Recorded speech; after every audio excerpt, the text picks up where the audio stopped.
Bienvenue sur EDJ Radio, tout de suite l'équipe type présentée par Clément Bigois.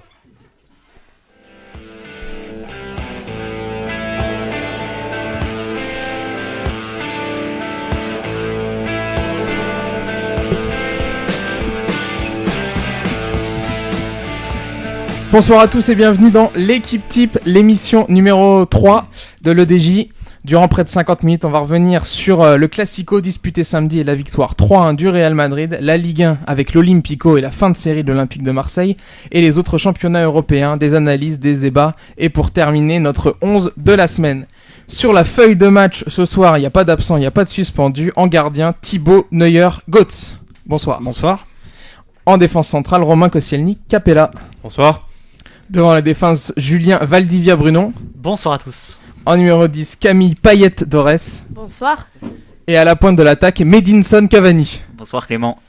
Tout de suite, direction le pays qui abrite 6 ballons d'or, l'Espagne.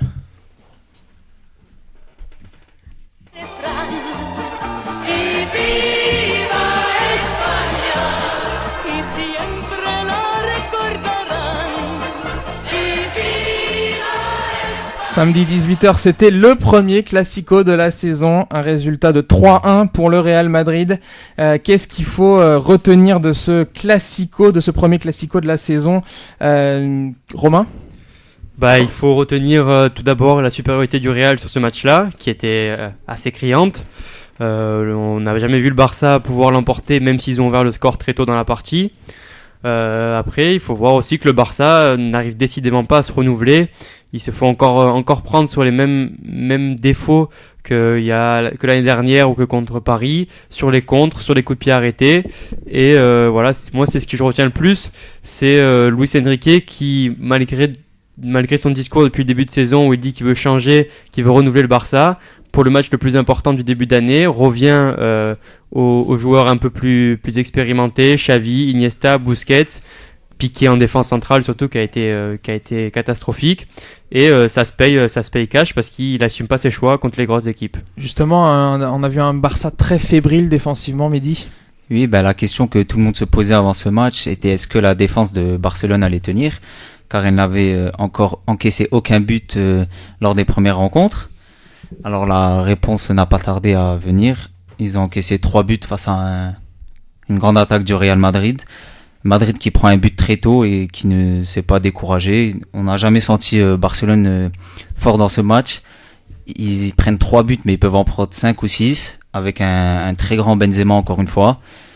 Et on peut dire que le Real Madrid impressionne. Justement, les choix de Luis Enrique ont été plus qu'étonnants, Julien. Ouais, le choix principalement c'est de mettre Suarez. Après on peut pas lui reprocher. Les journaux parlaient que de ça, que d'un retour du joueur. Après, il fait son match, il a été grillé au bout de 60 minutes, on peut pas non plus lui en reprocher. Quand on voit Rakitic sur le banc, quand il rentre, il fait pas non plus une grosse différence, il a pas été exceptionnel.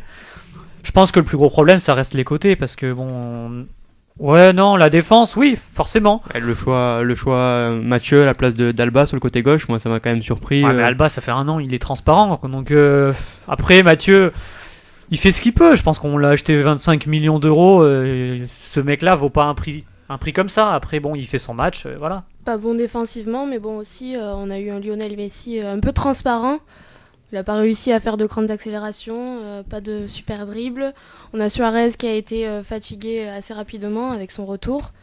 Donc pas seulement la défense, puis il faut surtout souligner une très bonne prestation du Real. Ouais, je pense que c'est plus une très grosse performance du Real qu'un échec du Barça, parce que le Barça, ça m'étonnerait qu'ils puissent élever leur niveau de jeu largement. Là, ils font un match correct, c'est surtout qu'il y a un très très grand Real Madrid en face, c'est ça qu'il faut retenir. Justement, tactiquement, Carlo Ancelotti avait fait des choix en l'absence de Bale, un milieu de terrain composé de Kroos, Isco et Modric, où il n'y a pas de véritable milieu défensif. C'est quand même très étonnant dans le football moderne. Romain. Oui, après, moi je trouve pas ça choquant de la part d'Ancelotti. Généralement c'est ça, sauf que Isco est remplacé par Rames. Là, vu qu'il n'y avait pas Bale, il a mis Rames sur le côté gauche et Isco dans un milieu en triangle. Mais ça semble convenir au Real. Le Real qui arrive à jouer sans vrai milieu défensif parce que Kroos reste un peu plus bas et Modric lui donne un coup de main quand l'équipe n'a pas la balle. Après, par contre le Barça, c'est rare que le Real n'ait pas la balle, donc ça leur pose pas trop de soucis. Et puis avec les attaquants qu'ils ont, avoir des milieux relayeurs comme ça avec une qualité de pastel, ça fait très très mal de suite. Après oui, c'est peut-être la solution pour jouer contre Barcelone, ne pas mettre vraiment de pur 6, jouer avec des joueurs techniques qui courent partout, qui pressent, et on a vu le résultat. Après, Ancelotti, on sait tous que c'est un super coach, mais il part avec 11 joueurs, il va pas forcément faire les 90 minutes avec. Il a quand même les 6 sur le banc, il a Khedira, il a Ramendi, il les a fait rentrer. Les mecs, les 3 milieux, ils font leur job, ils pressent bien, et après, s'il faut défendre, il a Khedira sur le banc. Donc, c'est pas surprenant de voir 3 joueurs qui sont pas forcément défensifs faire le boulot. Et puis même l'année dernière avec Xabi Alonso, c'est pas vraiment un milieu défensif pure souche. Il est plus défensif que Kroos, mais il jouait quand même plus relayeur à Liverpool. Ouais, il est pas box to box. Il peut faire du box to box. C'est pas un milieu, c'est pas un Busquets ou un Mascherano de l'autre côté. C'est vraiment ils ont été formés là. Le Real, ils commencent à avoir une tradition de jouer sans ces milieux depuis qu'ils ont plus Makelele. Ils ont plus vraiment de milieu défensif. Ils sont jeunes. Kroos, c'est pas non plus. Ils sont dans la force de l'âge, donc ils sont capables de faire des retours défensifs, de participer aux actions offensives. Franchement, l'équipe, elle est quasiment parfaite. Je pense que le seul défaut, ça reste Arbeloa et Carvajal quand c'est lui qui joue. C'est là où il y a encore un petit péché. Mais Marcelo, il est monstrueux. Je pense que s'il faut retenir un de ce match, moi je retiendrai plus Marcelo que Benzema, même si Benzema était très très bon. Non, il y a vraiment une très très grosse équipe et elle fait peur. De l'autre côté catalan, on a vu un peu la jeunesse finalement de Luis Enrique, qui est encore assez inexpérimenté et qui arrive dans un mastodonte. Il faut qu'il prenne le pouls, il faut qu'il prenne l'habitude. Il est encore un peu en manque d'expérience. Qu'est-ce qu'il y a comme choix concrètement? Il avait quoi? Il avait Rakitic à la place? Moi, c'est surtout le choix de faire débuter Suarez. Je comprends toujours pas. Ça fait 4 mois, il a pas joué de match officiel. Le Barça tourne bien avec un bon Pedro quand même, et il fait jouer Suarez. Je comprends pas. Et pourquoi Piqué qui depuis 6-8 mois n'est plus un joueur de foot? Sinon, mais qui? On met Mathieu? Là pour Piqué. Tu mets Mathieu à la place? Mathieu, il est pas. Tu prends 0 but parce que la Liga, ils ont pas fait encore de gros matchs, mais Mathieu, il est pas bon. Il est pas bon pour le Barça. Donc Piqué, il a quand même de l'expérience. Il est pas bon, mais il fait beaucoup moins d'erreurs que Piqué. Piqué, quand on le voit, le tacle sur le penalty, c'est pas normal de faire ça. Ouais, mais hormis ça, sur le match, il a pas été bon, mais il a pas non plus été. Qui te dit que Mathieu, il en fait pas une dans le match? Après, Piqué aussi a été autorisé à faire un aller-retour au Mexique juste avant le Classico. Ça aussi, forcément pour la préparation physique, c'est pas le mieux. Puis faut pas oublier que Piqué, c'est quand même une arme offensive aussi sur les corners, c'est lui qu'on joue sur lui.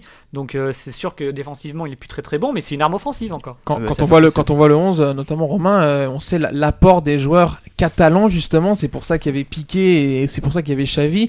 Ça a finalement pas tellement fait scandale parce que dans les journaux le lendemain, parce qu'ils apportent cette Catalogne d'un derby. On sait que c'est important aussi à l'extra sportif. Oui, mais bon, s'il a mis 0 catalan et que le Barça avait gagné 3-0, ça aurait pas fait scandale non plus. Hein. Et le problème, c'est que là maintenant, ce qui revient dans les journaux, c'est que le Barça a aligné son 11 le plus vieux, le plus âgé depuis très très longtemps contre le Real, alors qu'ils ont annoncé en début de saison un renouvellement de cycle avec justement des joueurs comme Rakitic, comme Mathieu, même s'il est âgé, et avec Sergio Roberto qui jouerait plus, Pedro. Là, ils avaient un 11 je crois, 2 ans et demi ou 3 ans plus âgé que le Real Madrid, alors qu'on pense le Barça avec des jeunes talentueux. C'est quand même, moi je trouve ça me choque un peu. Après, Pedro, j'ai pas non plus le souvenir de l'avoir vu faire un grand classico une fois. Il est très très bon dans les matchs. Franchement, j'aime bien Pedro, mais un classico où il est décisif, j'ai pas le souvenir. Il est plus décisif dans le petit match où les joueurs ont du mal. Je crois, il me semble, le dernier Classico au Barça l'année dernière, c'est lui qui met le but de la victoire. Pedro, moi je le vois plus souvent en super sub où il est très très bon quand il rentre.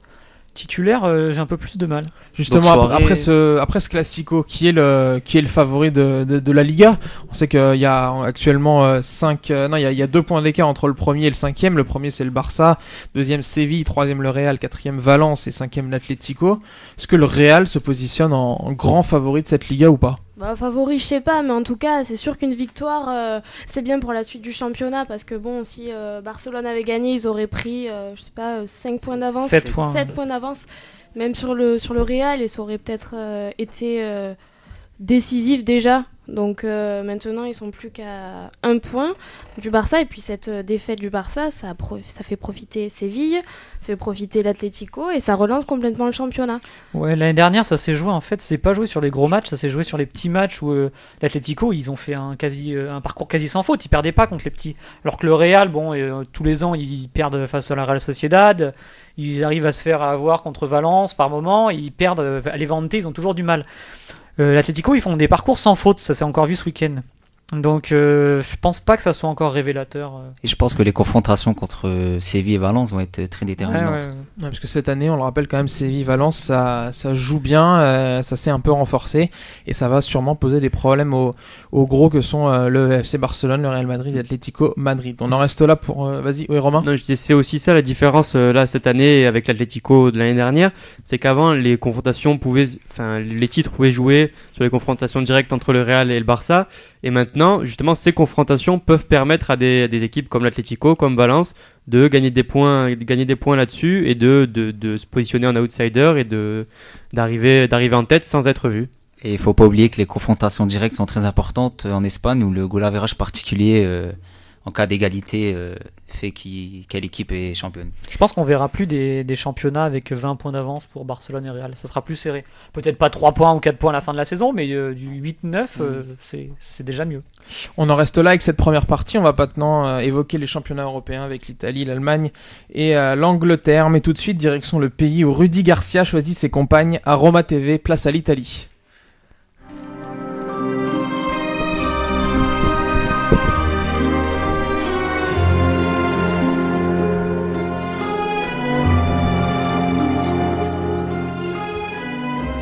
Ce week-end, la Juventus a repris 3 points d'avance sur la Roma. Grâce à sa victoire 2-0 contre Palerme, l'AS Roma, elle est allée faire match nul 0-0 à la Sampdoria. 3 points, c'est déjà beaucoup dans le championnat d'Italie, Thibaut. Oui, c'est beaucoup, pas grand-chose à la fois. Mais surtout que la Juve elle devait se rassurer après cette défaite à l'Olympiakos cette semaine en Ligue des Champions. Et puis quoi de mieux donc pour se refaire que la venue d'un promu comme Palerme. Il n'y a pas eu de souci pour la Juve et qui a mis son 11 type, sauf que Paul Pogba cette fois n'était pas titulaire. Il est rentré à l'heure de jeu, il a remplacé Andrea Pirlo.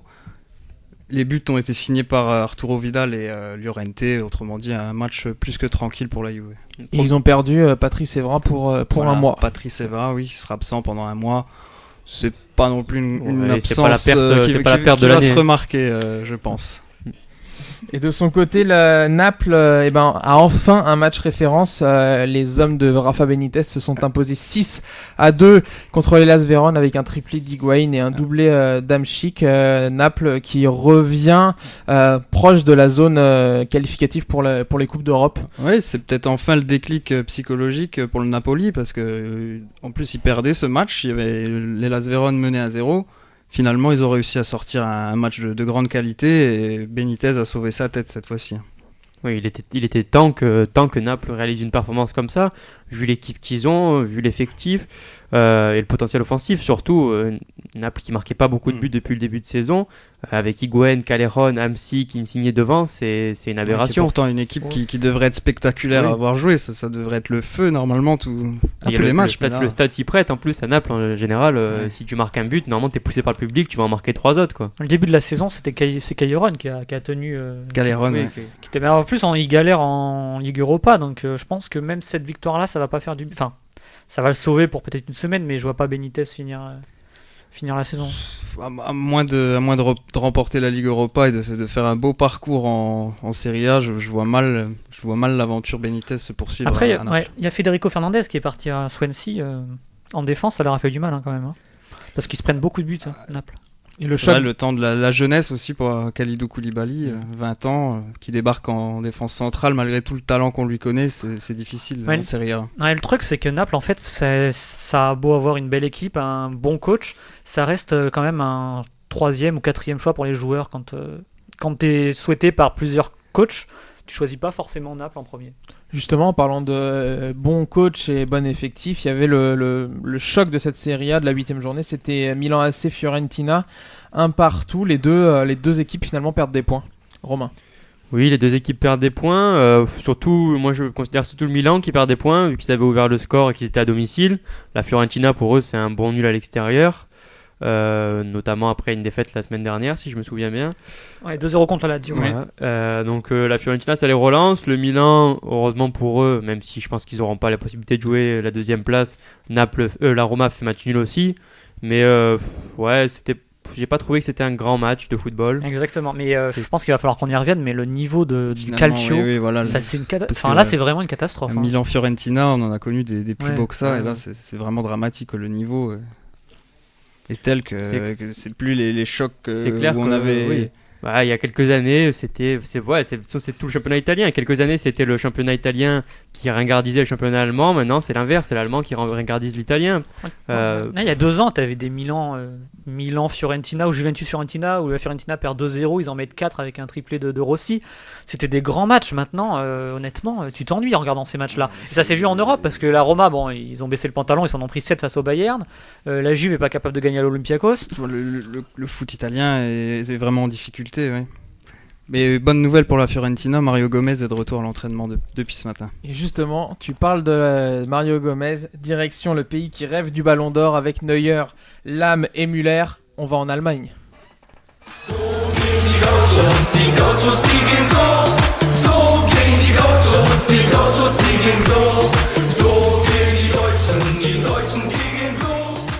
Ce week-end, le choc de la 9e journée en Bundesliga, c'était Mönchengladbach-Bayern Munich 0-0. Le Bayern Munich qui a été freiné par une belle équipe de Gladbach. Oui, c'était aussi le Classico cette semaine en Allemagne. Le Classico plus des années 70, qu'on va appeler le Klassischer en Allemagne. Et cette opposition de style entre le Bayern et Mönchengladbach a accouché d'un 0-0. Pas si surprenant que ça après la déculottée qu'a infligé le Bayern à la Roma cette semaine. Il y avait peut-être un peu de relâche. Et par contre, un qui ne se relâche pas, c'est Manuel Neuer qui a sauvé le Bayern à 2 ou 3 reprises face à Max Kruse. Le Mönchengladbach a vraiment eu les occasions pour remporter ce match, le Bayern aussi. Au final, le match nul est logique. Le Bayern Munich qui possède 4 points d'avance sur Mönchengladbach et Wolfsburg et également Hoffenheim justement. Wolfsburg qui fait son entrée dans le top 3 grâce à une victoire face à Mayence. C'est une belle équipe de Wolfsburg et on va la mettre en valeur, Thibaut. Oui, Wolfsburg, enfin, c'est peut-être la bonne saison pour le VfL, on ne sait pas, mais c'est quand même une équipe, c'est la deuxième masse salariale de Bundesliga, il faut le rappeler, c'est un club qui a aussi été touché par le fair play financier. C'était un monstre en Allemagne, c'est soutenu par Volkswagen, on appelle ça le VVV, maintenant VVW.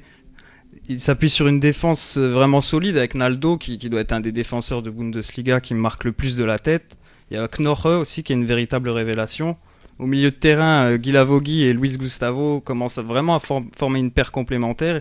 Ils commencent vraiment à avoir de très bons automatismes. Et devant, on a une jolie triplette avec Perisic, Olic qu'on ne présente plus et le jeune Caligiuri qui est également très bon. Il y a Kevin De Bruyne aussi. Kevin De Bruyne également.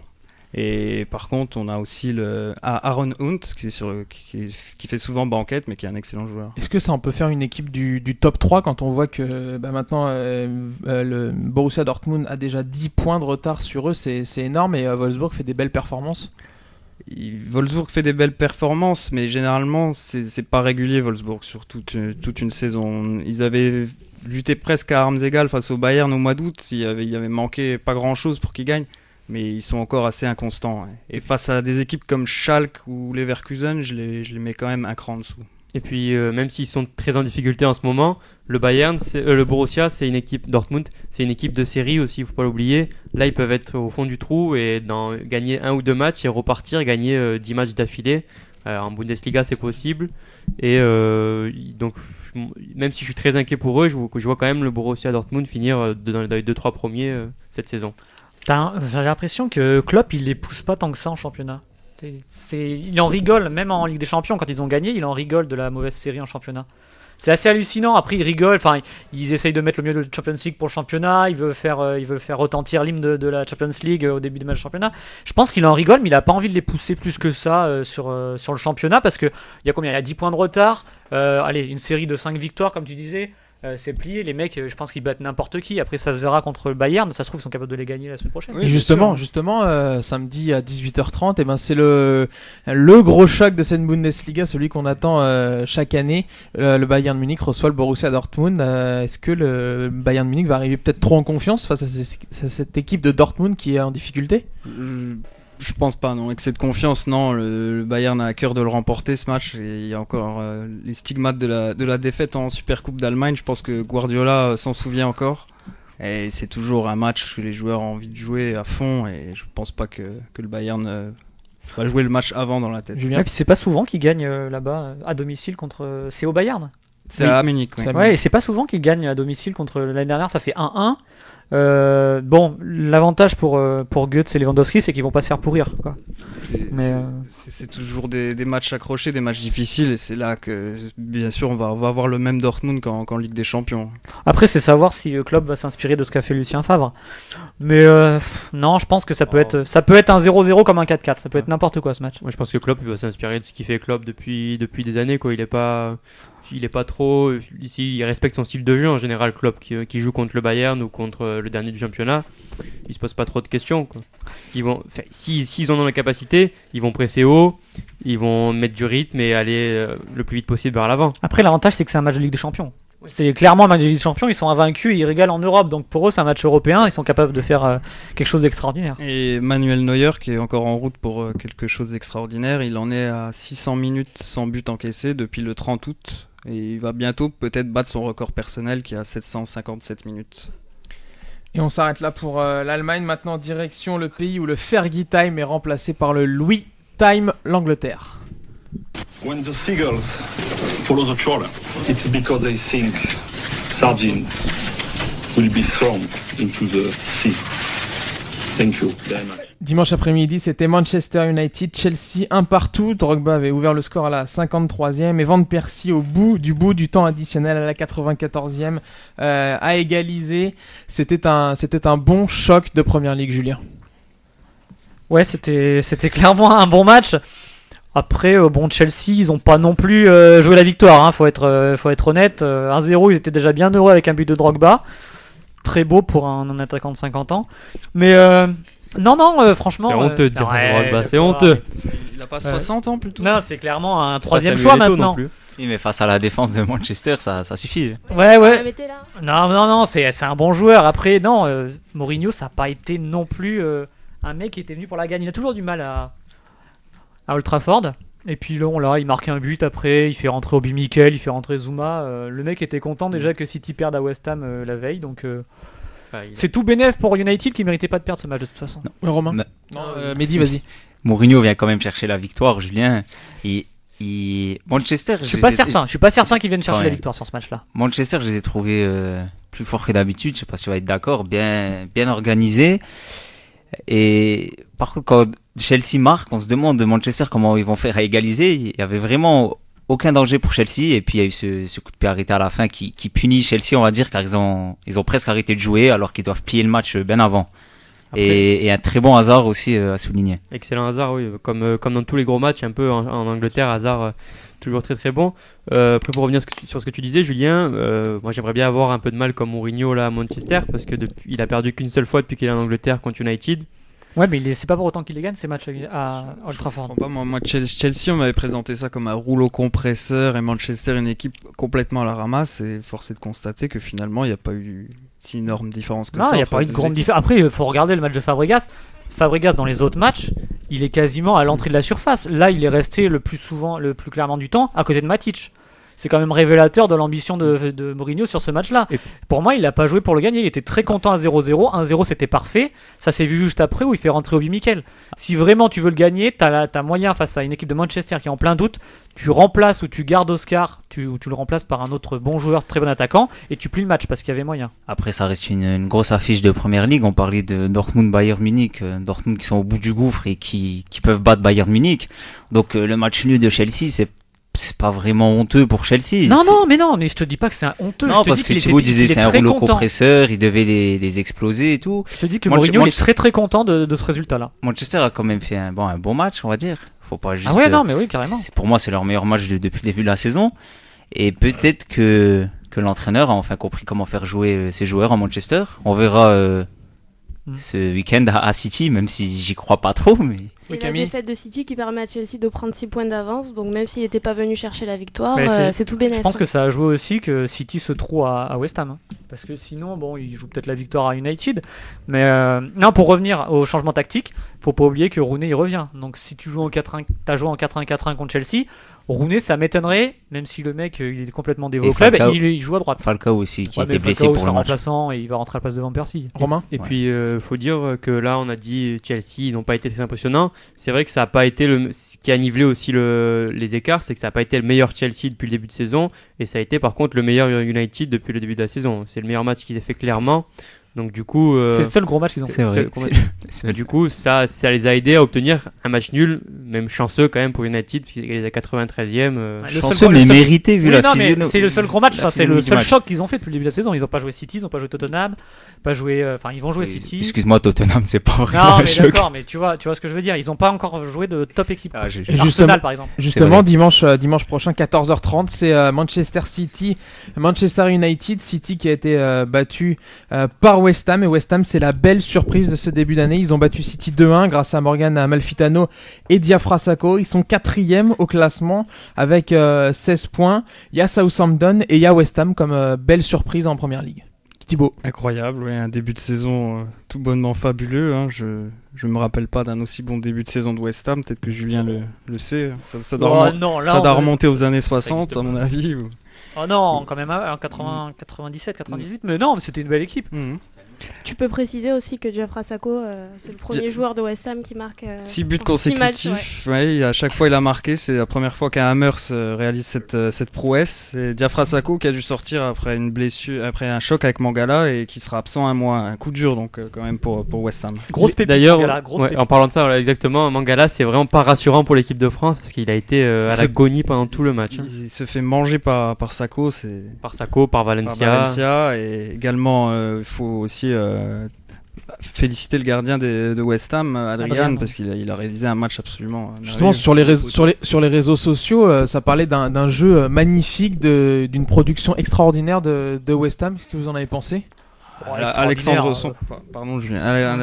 Song aux manettes qui était présent tout le match et qui a fait ce qu'il fallait. Après une prestation extraordinaire, ils ont quand même subi beaucoup. Voilà, en deuxième mi-temps, il s'est pas passé grand-chose pour que City mène au score. Non, ils ont été très très très très bons. Après extraordinaire. Et City, ils n'ont pas non plus été extraordinaires non plus. Il y a Touré, il est pas excellent en ce moment. Fernando à côté. Moi je comprends pas pourquoi il joue Fernando et Fernandinho est sur le banc. Sociale, quoi. Non, mais c'est une belle équipe West Ham. Après, il va falloir voir quand il va falloir enchaîner. Le Boxing Day, ça va être intéressant parce que sur le banc, t'as Carton Cole, t'as Vasté, t'as Zaraté. C'est pas les foot de guerre qu'il y a sur le terrain. Donc, ils ont produit un jeu extraordinaire pour ce qu'on a l'habitude de voir de West Ham depuis des années surtout. Après, ils ont été surtout très très bien organisés. City a pas eu énormément d'occasions à part en fin de partie où là ils auraient pu égaliser, c'est vrai. Oui, le plus gros chantier c'était au milieu de terrain où Song à lui tout seul quasiment, même si Nobel a fait un bon match, a mangé le milieu de terrain de City. Notamment c'était la confrontation Song et Touré qui a pas eu lieu parce que Song il a été largement au-dessus. Mais juste City qui tous les ans ont du mal contre les petites équipes et je pense personnellement que l'absence de Nasri leur fait un grand tort en ce moment. Le truc, c'est qu'avec City, t'as la ligne des 3 devant Yaya Touré, quoi, le 4-2-3-1.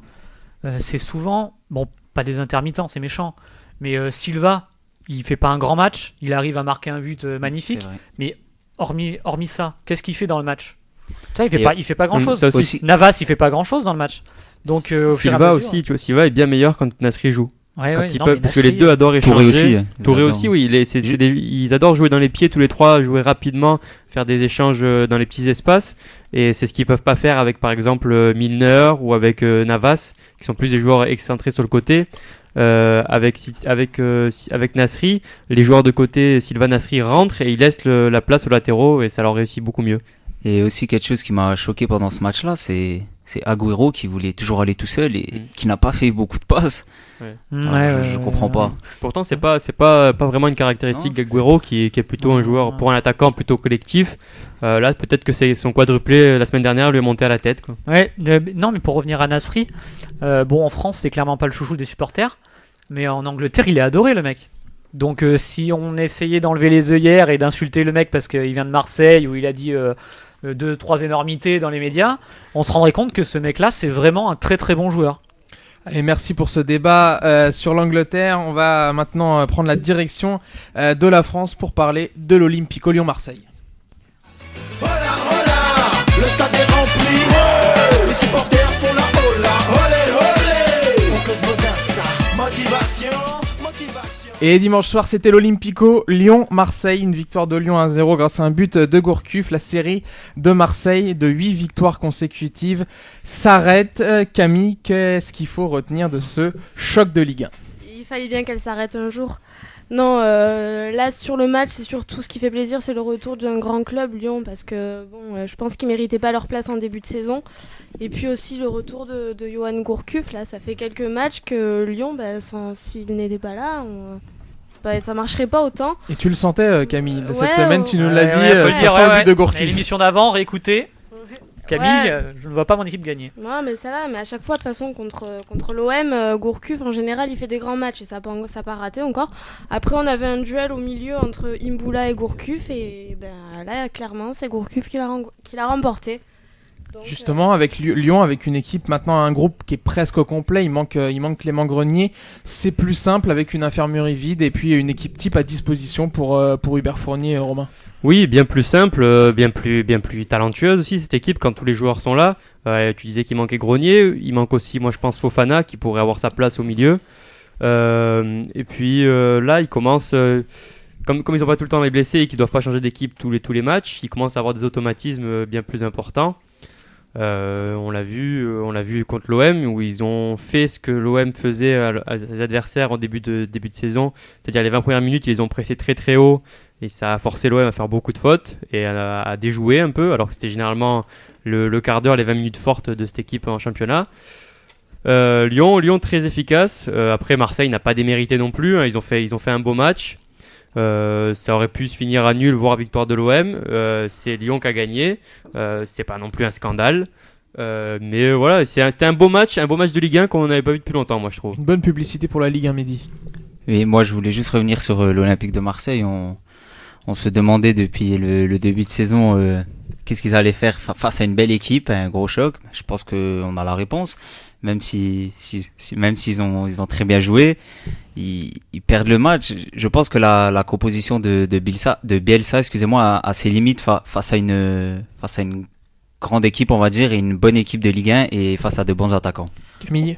Là, ouais, tu dis ça, mais quand même, il y a eu un manque de réalisme de l'OM, il y a eu une barre, il y a eu un grand match d'Anthony Lopez. Donc, je sais pas si la faute vient de Bielsa et de à chaque fois aligner la même équipe. Clairement, l'OM n'a pas démérité et comme disait Romain, je pense que le match nul aurait été largement mérité. Clément parlait de belle publicité pour la Ligue 1. Franchement, le nombre de fautes dans le match et le rythme que j'ai trouvé en deuxième mi-temps un peu plus débridé, mais c'était quand même assez haché en première mi-temps. Il y a eu beaucoup de fautes. Pour moi, c'était pas non plus du grand spectacle. C'est vrai qu'en plus, on nous promettait entre deux attaques magnifiques beaucoup de buts et le match se finit par 1-0. Le matin du match, l'équipe titrait du jeu. Et finalement, ça a été un peu une déception. Romain, qu'est-ce qu'il a manqué à l'Olympique de Marseille pour continuer cette série et prendre le large au classement? Avant tout du réalisme, parce que les occasions, ils les ont eues.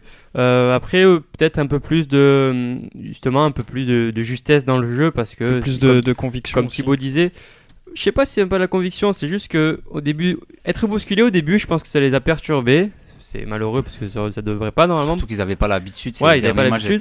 Mais c'est tout à l'honneur de. C'est tout à l'honneur de Lyon, exactement. Mais s'ils avaient pu justement, en étant plus précis sur les premières relances, passer le premier rideau lyonnais, là il y avait des occasions à chaque fois. Le problème, c'est qu'ils n'ont pas réussi à le faire et c'est ce qui leur a manqué par rapport au précédent match. Ouais, on a Imboula qui n'a pas réussi à garder la balle au milieu. Donc ça, moi, je pense que c'est ça qui a manqué. Et moi j'ai une question, c'est quand que Bielsa va sortir Thauvin pour donner sa chance à Alessandrini? Parce que c'est clairement le maillon faible sur ce début de saison.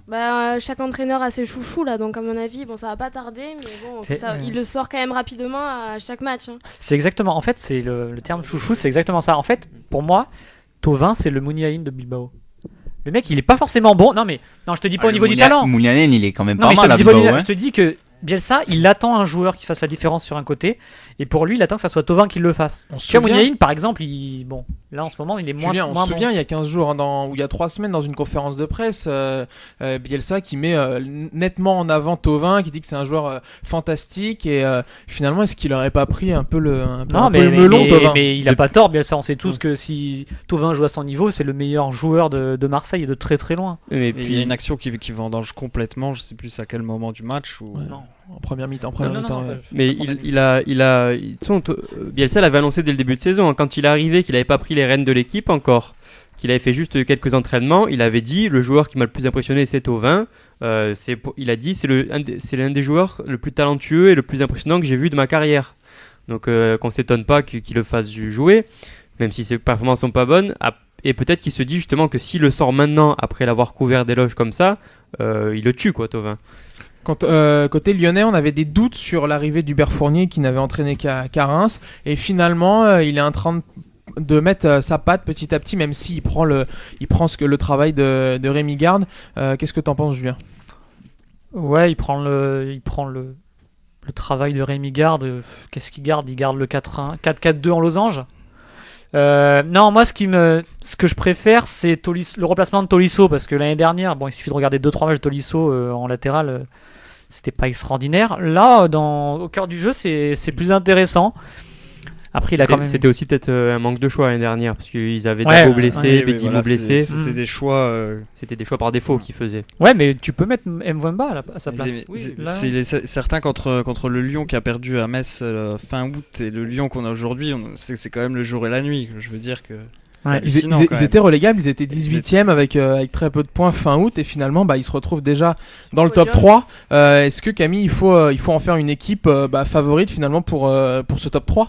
On sait toujours que Lyon depuis toujours c'est une grande équipe, donc chaque année on mise sur eux. Après maintenant ils sont vraiment bien revenus dans le championnat. Donc il va y avoir une course entre les 3 gros. Je sais pas si Paris va faire son écart, mais clairement, il y aura une course entre les 2 Olympiques. Après, le truc, c'est que tu sais pas si Gourcuff se répète encore une fois. Comment tu fais? Ils ont une très belle équipe. Ça fait 3 ans que Lyon a une belle équipe sur le papier, et ils se font plomber par des blessures qui durent super longtemps. Je pense que si t'en as un qui se pète, Lacazette ou Gourcuff, derrière, t'es mal. Hein. C'est ça le problème. Moi, je pense. C'est ça le problème de Lyon. Ça va être les blessures cette année, car s'il manque 2-3 joueurs, clairement, ils gagnent plus de matchs, on l'avait en début de saison. Donc Lyon tenir la cadence du PSG, non, je vois plus l'Olympique de Marseille, mais pour moi Lyon, je crois pas qu'ils vont titiller le PSG longtemps. Ouais, je pense que c'est pas titiller. Tu vois, comme Saint-Étienne, ça va être des beaux derbies. Après ils peuvent être un beau 3e, ça c'est clair et net. Mais là, ils jouent pas l'Europe, hein. Là, tu vois qui comme Marseille. Tu vois qui 3e sur le podium si tu vois pas Lyon là? Non, si je vois Lyon 3e, mais je les vois pas. Tu disais les 3 gros, pour moi, il y aura Paris, Marseille. Après Lyon, ils seront quand même loin derrière. Indiscutable. Là. Après pour moi, oui. c'est dans les 3 meilleures équipes actuellement. Là. Après, le 11 est dans les 3 meilleures équipes. Après, c'est toujours long. Blessés, ça va être dur pour Lyon. Sur le jeu, c'est sûr que là, moi, je préférais largement voir 3e Lyon que Saint-Étienne, par exemple. Saint-Étienne, moi, personne ne parle de Monaco. Mais Monaco, ils reviennent là. C'est quoi? C'est encore, c'est pas, ils sont pas ils sont pas fait une série comme Lyon qui est de mieux en mieux. Monaco, ils sont d'abord rassurés avec des champions. Là, ils reviennent de mieux en mieux. Ils n'ont pas non plus joué des grosses équipes, Monaco encore. Monaco peut revenir, bien sûr. Ils ont l'équipe pour être dans les 3 premiers. Mais avec la dynamique qu'il y a du moment, c'est sûr qu'on voit Paris, Lyon, Marseille sur le podium. Monaco, avec la Coupe d'Europe, ça va leur faire mal, parce que s'ils passent, tant mieux pour eux, ça peut leur faire rentrer de l'argent, ils en ont besoin. Mais si jamais ils finissent 3e, ils se rajoutent 2 matchs supplémentaires en Europe, parce qu'ils ont des 16e de finale d'Europa League. Et là, ça m'étonnerait, avec leur superbe terrain et leur super stade au mois de janvier et février. Il va falloir aller les gagner les matchs. C'est surtout s'il termine deuxième pour moi, parce que s'il termine troisième, je pense que l'Europa League sera pas une priorité pour l'AS Monaco. Ouais, mais si t'as pas de priorité, il faut quand même que tu fasses jouer les joueurs. Hein. C'est pareil. Niveau du banc de Monaco, priorité ou pas, Berbatov il est plié, je pense qu'il y en a pour un petit moment. Il faut les faire jouer les joueurs. Hein. Même si c'est pas une priorité, regarde Guingamp, c'est pas une priorité l'Europa League. Hein. Guingamp, ça les tue complètement Ouais, en Ligue 1. mort, Guingamp. On va revenir justement. On en reste là avec cette troisième partie championnat de France. On va passer maintenant à notre équipe type pour la fin de l'émission. En gardien, on a tous été unanimes là-dessus.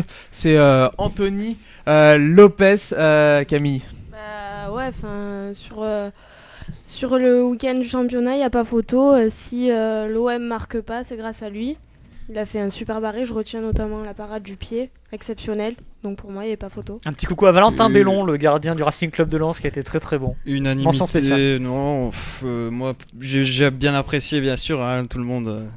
Je vais étonner personne quand je vais parler d'Anthony Mfa, mais semaine après semaine, il réalise des prouesses absolument exceptionnelles. Il fait une sortie sur Gradel à un moment, mais c'est à montrer dans les écoles de football. Il est très très très fort. Plus que les performances des gardiens, parce que là c'est vrai que les trois ont été très très bons ce week-end. Ce qui fait la différence, c'est l'importance du match pour Lopez. C'est un autre contexte. C'était un autre contexte. Ouais. En défense centrale, on a mis Loïc Perrin à Saint-Etienne qui a battu Metz et également Landre dont Lens est allé gagner à Toulouse 2-0. Un petit mot sur Loïc Landre, Julien. Ouais, bon, ça reste un joueur du PSG, hein, mais non, il est très très très très bon. Après, je pense que Lens, il pouvait sur cette équipe-là, il pouvait en avoir 4 ou 5. Mais non, je pense que sur le début de la saison, c'est le mec qui se révèle. Très fort. On parle régulièrement, de Loïc Landre comme un bon défenseur. Ouais. À gauche, on a mis Benjamin Mendy et à droite, Serge Aurier. Mehdi, un petit mot sur Serge Aurier, s'il te plaît. Oui, Serge Aurier qui peut remercier Grégory Vanderville d'avoir pris un carton rouge. Non, je suis d'accord, il a fait une belle rentrée. Il a été très présent dans les phases offensives, contrairement à son début de saison qui a été médiocre, après une belle Coupe du Monde et une belle saison avec Toulouse. Donc, je suis content pour Aurier. Et Benjamin Mendy, Romain, qui fait un bon classico malgré son poteau. Oui, si justement il avait pas, l'Olympico, pardon. S'il avait pu transformer cette occasion sur le poteau, ça aurait été parfait pour lui. Mais dans l'activité, il a été énorme dans un poste qui le correspond pas vraiment, parce que lui, il aime bien être collé à sa ligne et faire les allers-retours.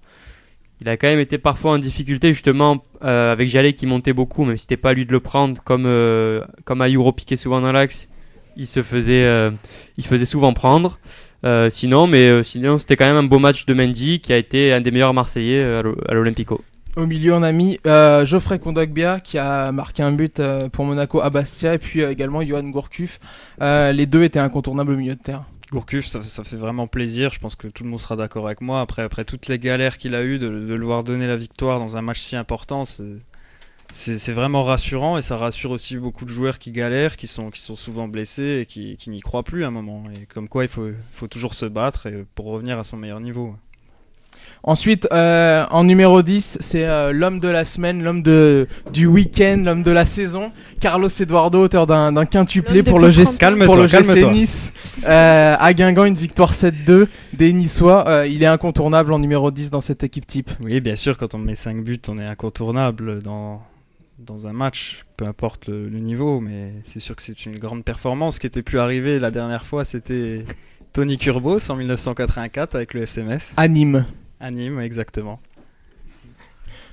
À gauche, on a décidé de mettre Paul-Georges Ntep, et c'est Romain qui voulait nous en parler. Oui, Ntep qui pour moi a la possibilité de devenir un des meilleurs joueurs de Ligue 1, et peut-être même plus, s'il en a un peu plus dans la tête. Après, sur le match de Lille, il fait 2 passes décisives magnifiques, 2 accélérations. 2 accélérations tout droit, ah oui. comme il en a l'habitude. Oui. Ah oui, mais bon, c'est bon joueur, c'est très efficace. C'est très efficace. Bon joueur Ntep. Ah oui, moi je trouve que c'est un très bon joueur. Je suis pas sûr qu'il soit si bête que ça, Ntep.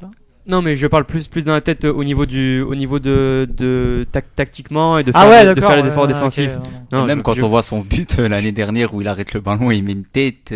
Ouais, mais enfin. Oh, mais ça c'est Non, mais pas. tu vois, c'est pas méchant à la base. Oui, mais Tu bon. vois, C'est quoi, c'est la fin de saison. Son problème, voilà, c'est un peu ça son C'est un problème. peu un enfant encore à- dans sa tête. Non, mais c'est ça son problème Ouais, à mais Ntep, comme ça, c'est qu'il est- Rolly, ça a toujours été Il un se enfant. croit un peu on dans l'a la cour de adoré. récré. Voilà, quand même, des fois. mais lui il joue, il se croit dans la cour de récré, mais Franchement, non, mais. enfin, à son enfin, niveau, Jamais humilié l'adversaire. C'est une forme d'insouciance. c'est une forme d'insouciance. Oh, ouais. Et quand Ronaldinho se fait une forme d'insouciance qui fait 3 sombreros sur les joueurs, on dit pas qu'il se C'est prend beau, c'est pour le la cour de spectacle. récré. C'est Voilà. beau, c'est la beauté bien du sûr, football, mais c'est ouais, le mais pour spectacle. ça, moi, Ntep, il joue un peu trop comme à FIFA Street, mais il joue comme nous on jouait au foot quand on était petits, et c'est ça qui est rafraîchissant. Milieu droit, il a mis un doublé. Lucas du PSG, Mehdi.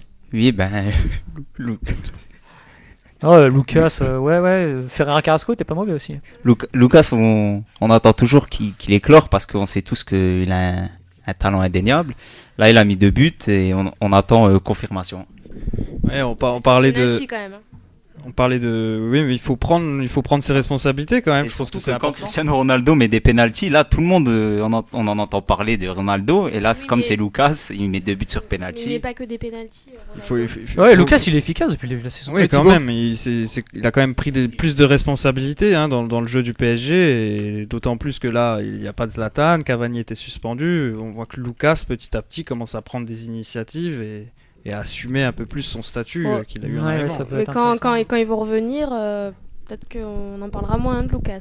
On verra Ouais, quand mais- ils reviendront. Et il y a une troisième place à jouer au PSG. Par Cavani et Zlatan, t'as toujours une troisième place. Entre Lavezzi, Lucas et Pastore. Ouais, mais. Et Baïbek. Non. Ouais, Et puis il serait temps pour Lucas. Il a vraiment C'est ce que eu je beaucoup, disais, ouais. vraiment eu Ouais. beaucoup de mal à supporter la pression et le prix de son transfert. Et là, il commence à s'habituer un peu plus au jeu, on va dire européen. Au Brésil, il allait tout droit. C'est et- ça l'adaptation au championnat brésilien Ligue 1 qui a été très difficile. Mais surtout qu'il est efficace. Avant, il n'y était pas, quoi. Tu regardes le début de match Ouais, à il commence à être Reims efficace. où, Où il doit passer la Mm. passe à. ouais, il doit la donner, quoi. Et en pointe, Alassane Plea, auteur d'un but et de 2 passes décisives. Il est aussi, lui, il faisait partie de la bonne équipe niçoise dimanche à Guingamp. Un jeune joueur de 21 ans acheté au Mercato cet été par l'OGC Nice. Il confirme les espoirs placés en lui, Julien. Ouais, après, Plea, c'est pas non plus. Il a joué avant-centre, mais c'en est pas. Il est plus ailier. Le prêt à Auxerre l'année dernière lui a fait beaucoup de bien. Franchement, c'est un bon joueur.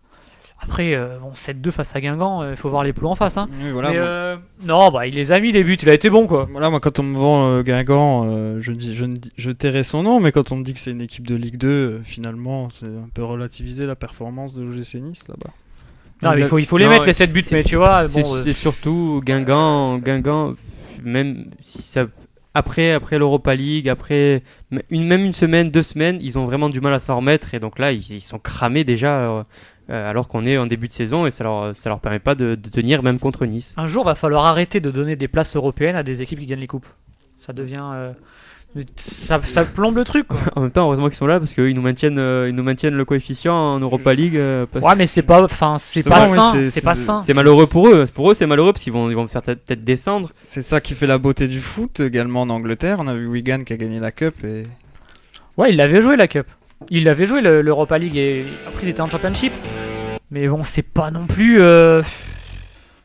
Non, je trouve que c'est pas sain. Tu vois. Tant mieux pour eux, mais bon, je suis pas sûr que s'ils avaient le choix, je pense qu'ils rejoueraient pas l'Europe cette année. Allez, on arrive au bout du temps additionnel pour cette troisième émission de l'équipe type. On se retrouvera la semaine prochaine à la même heure. On parlera du derby de Manchester, on parlera des autres championnats européens. Merci à tous de nous avoir suivis et à la semaine prochaine. À bientôt.